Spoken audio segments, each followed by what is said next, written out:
Siyempre, bago po tayo makaisip kung ano man ang gusto natin, dapat isipin muna natin ano po ba yung ating hangarin para sa Maynila. Number 1, paglalagay ng mga angkop na pangkabuhayan sa bawat barangay. Sabi nila, ma'am, gas-gas na yan. Pero alam po ninyo, kung seryoso po ang pangkabuhayan, ito po ay direktang ibababa sa mga tao. Ibig sabihin, direktang benepisyo ang aking hangarin para ang makinabang po talaga ay ang taong bayan. Katuwang po ang mga barangay na siya pong magagabay sa mga constituent natin na magkaroon ng pangkabuhayan. Bakit po, Chairman? Hindi naman po habang panahon kaya nating tumulong araw-araw. Ikaw na yung mag-aabono. Tutulungan mo yung mga kababayan mo. Pero ang totoo po, hindi matatapos yun sa pagbibigay lamang ng tulong. Kailangan ang kababayan natin ay matuto pong magkaroon ng pangkabuhayan na kaya po nilang tumayo sa kanilang sarili. Dahil anuman po ang dumating, magkaroon man po ng problema o anumang disaster na mararanasan po natin, at least po handa tayong harapin at kaya po natin tumayo sa ating mga sarili. Payag po ba kayo sa pangkabuhayan? Eh paano po tayo mabubuhay kung hindi po natin yan siseryosohin yung pangkabuhayan na ito po ay maitulong natin sa bawat pamilya. Kahit sabihin po natin na may trabaho ang nanay at tatay o isang anak, eh paano ho makakayanan sa taas po ng bilihin? Tumataas ang kuryente, tumataas ang tubig, pero ang sahod napakahirap pong itaas. Pero kung ang buong pamilya po ay magkakaroon, o halimbawa yung dalawang parte sa inyong pamilya na makakasama po sa barangay na may pangkabuhayan, at least malaking bagay po ito na makakatulong pandagdag sa kikitain po ng pamilya. Pangalawa po, ang libreng pabahay sa Maynila na dapat po maisalba pa ang mga natitirang lupain na dapat ay mapunta at makakinabangan po ng mga taga Maynila. Alam po ninyo, kung siseryosohin po ninyo itong pangalawa, ako na po nagsasabi sa inyo, pag wala na po kayong matirahan sa Maynila, hindi nyo na pwedeng sabihin na kayo ay Manileño. Kung kayo nga po mismo ay walang tirahan, paano nyo pa matatawag ang inyong sarili na Manileño? Kung wala na po tayong tirahan sa Maynila. Hindi po tayo maninira dito, pero ito po ay tunay na sitwasyon natin ngayon na karamihan po ng landmark sa Maynila ay naibenta na. Una na po dyan, yung Divisoria Market, Paco Market, Fretil Market, Harrison Plaza, Hospital ng Maynila, Comelec, Barangay Bureau Office, DPS. Ang dami pong naibenta. Hindi po natin pwedeng baliwalain ito sapagkat ito po ay parte ng ating pagkatao. Masasabi nyo pa ho ba na tayo itaga Maynila kung wala na po yung mga landmark na magsasabi na tayo po ay talagang Maynila at Manileño. Yung mga barangay health center na nabawasan pa at tinayuan ng kondominium katulad po ng sa aming lugar, doon sa may Pedro Hill Health Center po, yung SASIS, na kung saan, yan po ay landmark po na matagal na, noong panahon pa bago magkagera. Pero nagulat ako isang araw, dahil dapat magpapapicture ako doon sa puno, nung panahon pa ng Hapon at Amerikano, ay nawala na po, nagiba na. Ano po ang aking naramdaman? Nasaktan po ako dahil parang baliwala yung mga pinaghirapan ng mga ninuno natin na ito ay maitayo. So hindi po natin pwedeng baliwalain at hayaan sa kanila na ito po ay mawala sa atin, dahil kung ito po ay mawawala, pati pamilya po natin ay magdurusa hanggang sa mga apo po natin. Ano po ang dapat? Maisalba yung mga natitirang lupain at magkaroon talaga ng pabahay na libre sa Maynila. Hindi niyo po pwedeng sabihin sa akin na ito ay imposible. Sapagkat ang budget po ng Maynila, para sa inyong kaalaman, ay 34 billion a year po. 34 billion na kahit ilagay po natin dito ang pera, hindi po natin mabibilang lahat dahil sa laki. Ibig sabihin, ganun po kalaki ang budget ng Maynila na hindi po natin nalalaman sapagkat pag nalaman natin, hihingi tayo, magtatanong tayo ng programa. Sabi nga ng isang senior citizen, ma'am, bakit sa tingin nyo hindi ito sinasabi? Para hindi ko kayo humingi. Para hindi na ho kayo humingi pa ng dagdag na programa o anuman. Kung hindi, bawat barangay sa inyo, binawasan pa ng almost 1 million. Nag-seminar po kayo sa Iloilo, binawasan pa ng 200 o 250,000 kada barangay. Isipin nyo kung gaano kalaki po ang budget na ito. Tapos ipatatawag kayo ngayon at sasabihin na binigyan ako ng 20,000, 10,000. Asan po yung sukli? Almost 1 million ang binawas po sa inyong budget. Nasaan na po yung sukli? Lugi pa kayo. Masyado na po tayong kinakain ng sistema ng mga trapong politiko na pinapaasa tayo na akala mo sila giver sila, akala mo tinutulungan tayo. Pero ang katotohanan po, sila pa mismo ang nagpapabagsak sa atin dahil kung maganda ang kanilang intensyon, dapat alam po natin kung magkano talaga yung budget. Sa history po ng Maynila, first time na magbawas ng budget ang barangay. Alam ko po yan sapagkat ako po ay minsan na naging SK po sa Singalong. Nung bata po ako, pinapipirma lang ako ni chairman, hindi po kayo yun ha, excuse me po chairman ha. Sabi po ng aming chairman, Mara, pumirma ka lang, ibibigay sa iyo yung 200,000 para sa budget ng SK. Tumanggi po ako. Kasi ang sabi ko po sa aking chairman, hindi ko po ipirmahan kung wala pa akong programa. Kasi hindi ko naman yan pera. At hindi ko naman yan pwede ipamigay sa mga SK kagawad ko para lang magpakasaya doon sa budget. Samantalang ako po ay tumakbo at pinagkatiwalaan ng tao na kailangan may makita po sa aking programa. Doon pa lang nakita ko na po na hindi po imposible ang corruption.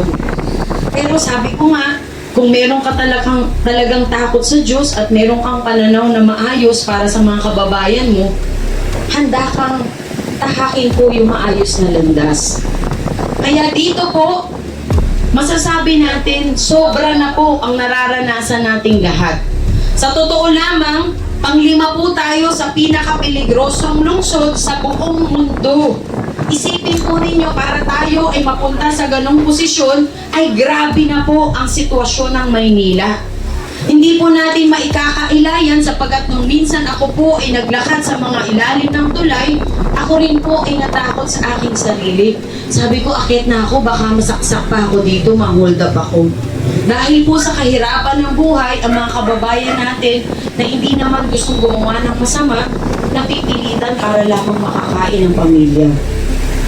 Ano pong ibig sabihin nito? Bagsak po ang Maynila. Yan po ang katotohanan. Ang kailangan po natin, solusyon na maganda at maayos dahil tayo po ang higit na nahihirapan. Tayo po ang apektado. Pag sinabi mong bagsak ang Maynila, hindi naman pwedeng iset aside yung ibang lugar na sila ay maunlad sapagkat pag sinabi mong Maynila, tinutukoy mo na ang buong Pilipinas. So dahil tayo po ay napabilang sa panglima, kahit na meron pa tayong mga Forbes Park at Dasmariñas Village na mayayaman, damay-damay po tayong lahat. Ibig sabihin, mahalaga po na ang Maynila ay maitaguyod at maiangat pa ang ating kabuhayan. Meron mo ba kayong violent reaction? Ito po ay katotohanan. Hindi po ako gagawa ng salita para lamang iangat ang aking sarili. Kundi ako rin po mismo ay apektado sapagkat may mga anak din po ako na gusto ko rin po magkaroon ng maayos na buhay. Pangatlo, para sa mga senior citizen na madagdagan ang kanilang benepisyo na 2,000 kada buwan! Hindi naman imposible ang 2,000 kada buwan sapagkat bilyon-bilyon po ang pera ng Maynila. Ayan po. Aba, syempre naman, ipagkakaiba ba natin sa ating mga lolo at lola na makatikim sila ng programa na pinaghirapan din nila sapagkat sila nagtrabaho, nagbayad ng tax. At least man lang dito, maipalit po na sila ay makaranas kahit paano ng importansya at kaginhawaan. Pang-apat po, libreng gamot sa mga senior citizen at may sakit. At masiguro po na lahat ng barangay sa buong Maynila ay magkaroon ng barangay health center! Na dapat po sa ating mismong barangay ay merong mapupuntahan ng mga kababayan natin na may sakit, lalo na kapag dating ng emergency.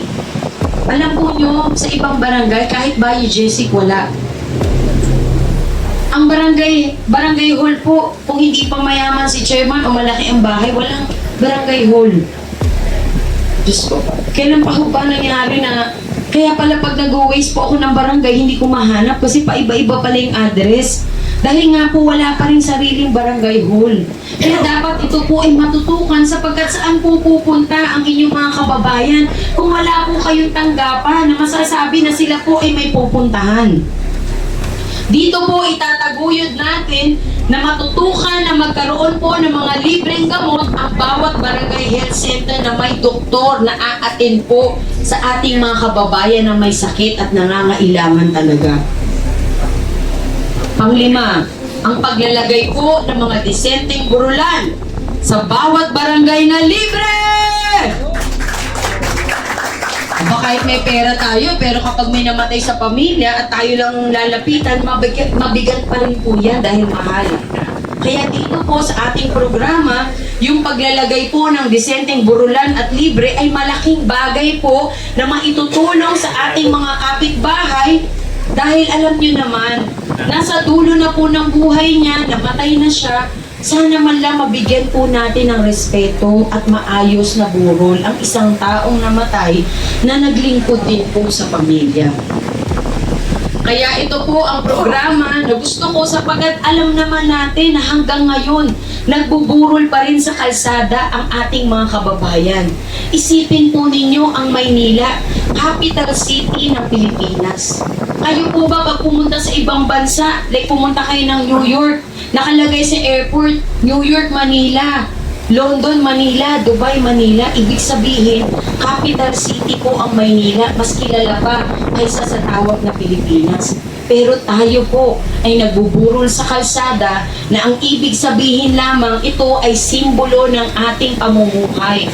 Na ito po ay pamumuhay ng mga taong walang-wala talaga.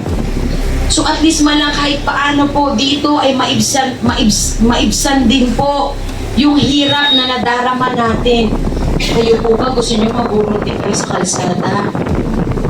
Siyempre gusto rin po natin dahil sa pagmamahal natin sa ating mga pamilya o kamag-anak, gusto rin natin sa kanilang himlayan ay magkaroon sila ng maayos na burol. Yung pang-anim po, para sa mga estudyante, pagbibigay ng mga financial allowances para sa mga scholars. Ito po ay isang paraan para ang ating mga mag-aaral ay maudyok palalo, maudyukan pa sila, na sila po ay mag-aral ng mabuti dahil ang edukasyon din po ang pinakamahalaga na maibibigay natin sa ating mga anak dahil yan din po ang kanilang sandata para malabanan ang kahirapan at problema sa buhay. Dito po, maipapakita natin na ang ating mga mag-aaral ay mahalaga po para sa pamilya. Dahil pagka nawala na po ang mga magulang, kahit paano alam po natin na ang ating anak ay kaya pong lumaban sa buhay. Yung pang-pito po, paglalaan ng mga makabagong programa na makakatulong po para sa mga eskwelahan at mga ospital na ito po sana ay matutukan para sa tunay na pag-unlad sa syudad ng Maynila. Eh kahit may ospital po tayo, kung wala naman tayong gamot, walang doktor, wala pong pang-scan, wala man lang kahit na anong kagamitan, paano pa ho maitatawag ito na ospital na makakatulong sa atin? At least man lang, matutukan po natin ang bawat ospital sapagkat ito po ay mahalaga. Dahil hindi naman sa lahat ng oras ay may pera po tayo panlabas na makapunta sa pribadong ospital, eh paano po kung emergency, mapipilitan ka pang gumastos ka agad. Dito po, matutukan natin na malagyan ng mga makabagong kagamitan ang mga ospital at tutukan na ito ay mayroong mga gamot at doktor na aaten po sa ating mga kababayan. Lalo na po yung mga eskwelahan na matutukan ang mga estudyante at magkaroon sila ng mga kagamitan na magagamit po ng ating mga mag-aaral. Pangwalo po, pandagdag din po sa mga estudyante. Libreng wifi po para sa mga mag-aaral. Aba, akala nyo simple lamang po ito. Tayo ay araw-araw na nabubuhay na pa-internet. Harapin po natin yan na high technology. Kung araw-araw gagastos po ang inyong anak ng 20 pesos, 30 pesos, 50 pesos para sa internet, kung magkakaroon po tayo ng libreng wifi, malaking bagay po ito sa pamilya, sa magulang, na yung matitipid po nila na ibibili ng wifi o ng internet, maidadagdag na lamang po sa panggasto sa bahay. So ito po ay malaking bagay sapagkat ang mga mag-aaral ay hindi na kailangan lumabas ng kanilang tahanan. Mami, lalabas ako, mag-internet ako. At least po matututukan nila ng gusto yung pag-aaral sa kanilang tahanan. Maiiwas din po ang mga anak natin masyado malulong sa paglalaro sa labas ng mga internet dahil mismo sa inyong tahanan ay pwede nyo na pong matutukan ang inyong mga anak at magabayan. Yung pang-siyam, dagdag benepisyo po para sa mga barangay officials kasama ang mga tanod. Ayan, para sa mga barangay officials. Bakit po kasama ang tanod? Sa napansin ko po sa tagal ng panahon, nung minsan ako po ay bumababa sa mga burulan o burol po sa bawat barangay, may lumapit po sa akin na isang lalaki na payat at medyo mahina ang paglalakad. Ang sabi niya, ma'am, ako po yung tanod dito. Ang bagal-bagal ng lakad niya. Parang hinang-hina siya. Kasi napansin ko po, ang karamihan ng tanod natin ay pumapayat. Pumapayat dahil wala silang pambiling pagkain.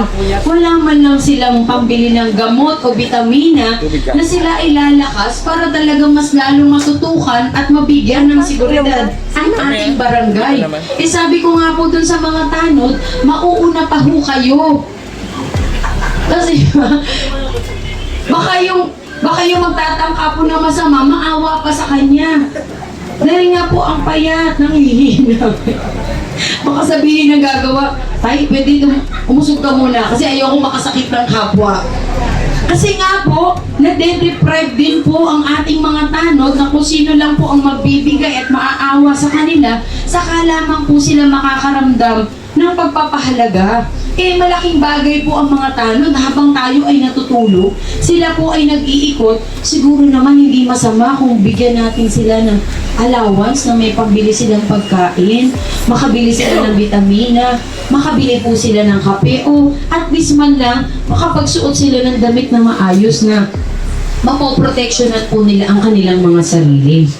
Siyempre, para sa mga barangay officials na madagdagan ang mga benepisyo ninyo pagdating sa health at sa inyong mga honoraryo, di ba?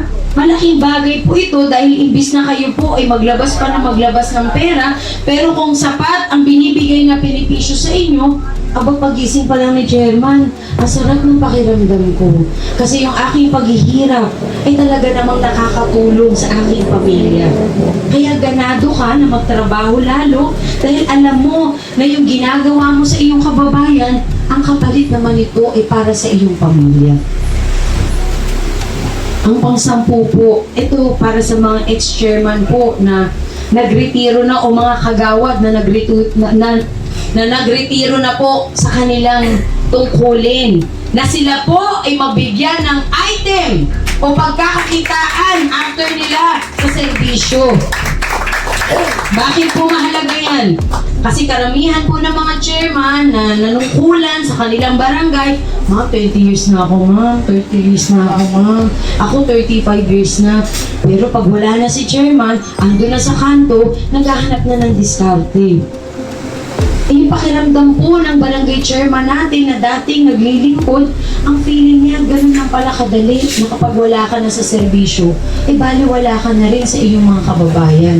Dito po, manunumbalik at ibabalik natin yung kanilang paninindigan na ang pagsisilbi po ay bibigyan ka rin ng karangalan. Bibigyan ka pabalik ng pagmamahal na masasabi mo sa iyong sarili na yung ginugol mo na panahon at lakas ay hindi mo nabaliwala sapagkat kinilala ka ng ating gobyerno. At the same time, kung magaling po ang chairman ninyo, syempre nandyan sa manghihikayat pa siya ng mga kabataan na ugalingan nyo para pagdating ng panahon, maging chairman kayo katulad ko. Hindi yung mararamdaman ni chairman na deprived na siya, ang sasabihin po ng kabataan, chairman, pag naging chairman po ba ako, okay kaya? Ang sasabihin ni chairman, dahil nga kulang-kulang ang kanyang sahod, wala pang huwag ka naman chairman, mahirap. Lulukuhin ka lang. Gagaguhin ka lang ng mga kapitbahay na wala mga ano yan. Ibig ko sabihin, sa inyo po kasi magmumula yung pakiramdam na na-deprive ka na, parang pakiramdam mo wala pang hustisya sa paglilingkod mo. Dito po, sa pagbibigay ng dagdag na benepisyo, magiging iba po ang pakiramdam ng chairman dahil proud siya na sabihin na siya po ay naglingkod. At maari po niyang sabihin sa mga kabataan na galingan mo kasi pagdating ng panahon na maging chairman ka, magiging katulad mo rin ako. Sa atin po kasi mag-uumpisa yung ikakaganda po ng ating komunidad. Yung pang-11, ito po. Meron pa po akong pang-11. So sana po naintindihan po ninyo yung aking mga hangarin na hindi naman po masama na ito ay hangarin po natin para sa ating mga kababayan, lalo na po sa ating mga naglilingkod. Alam ko po, dahil ako ay minsan naging SK na, alam ko po yung pakiramdam na ito mga kapitbahay ko na to, pagkatapos ko mapuyat, binigay ko yung allowance ko, lahat, ginawa ko na, pero ang bilis lang pala, isang ganun lang, parang wala ka na. Gusto ko po manatili yung karangalan sa isang taong naglilingkod. Pang-11 po, pagbibigay ng mga maayos na pwesto po para sa ating mga vendors na sila po ay makapaghanap buhay ng maayos. Pagbibigay po ng lugar sa mga vendors natin sapagkat malaking bagay po yung mga vendors lalo na noong panahon ng pandemya na hindi ka nalalayo masyado sapagkat yung mga vendors po ay sinusugal ang kanilang buhay para makapaglingkod po sa mga kapitbahay. At the same time, sila naman ay makaramdam na maging secured at kampante na may lugar sila na alam nilang kikita po sila sa araw-araw. Hindi naman po biro ang magtinda. Bawat sentimo po ay mahalaga sa pagtitinda. At least dito po, maipwesto natin sila ng maayos, mabigyan natin sila ng chance na mapaunlad din ang kanilang buhay. Pang number 12 po, ito naman ay para sa mga jeepney driver, tricycle at mga pedicabs na mabigyan sila ng tamang terminal. Kesa harasin mo yung mga nagdadrive para sa atin na nakakatulong sa transportasyon, pag binigyan mo sila ng maayos na terminal, at least nagkakaroon din po sila ng disiplina. Dito po, ma-implement natin yung discipline po para sa ating mga sarili. Hindi naman po natin kailangan laitin ang ating mga kababayan na mahirap ang trabaho. Kundi kailangan bigyan natin ng halaga at pangunawa na kailangan din po nila ng maayos na lugar. Para kang ligaw na kaluluwa niyan kahit saan ka pupunta. Ang hirap po. At least dito po, pwede mo talagang masabi na ikaw ay may lugar para kumita. Pang 13 po, ang benepisyo na ibibigay po natin para sa mga solo parent, PWD at yung mga matatanggap nilang mga allowances at discounts. Siyempre, may mga solo parent po tayo, may PWD na kailangan din po natin tutukan. Pati po yung mga out of school youth na mga kabataan natin na sila po ay magkaroon din ng pangkabuhayan o mga seminar na magbibigay po sa kanila ng training para sila po ay mabigyan ng trabaho kung nais na po nilang kumita. Sa mga LGBT po natin ng mga kababayan na yung kanilang mga skills ay ma-develop para naman lahat po tayo pantay-pantay na magkaroon. Dahil ito po ang pagkakataon natin na makita po natin ang 34 billion a year ay mapunta direkta po sa ating lahat. Mapunta po na direktang makikinabang ay mga kababayan po natin na nagpapakahirap magtrabaho, nagbabayad ng kanilang mga tax, wala namang pinupuntahan. Dito po sa aking hangarin, ang gusto ko po ay maging transparent sa lahat at makita kung paano po ginagastos ang budget ng Maynila. Yes! Dahil darating po ang panahon, wala na silang pag-aawayan na budget kasi alam na po nating lahat.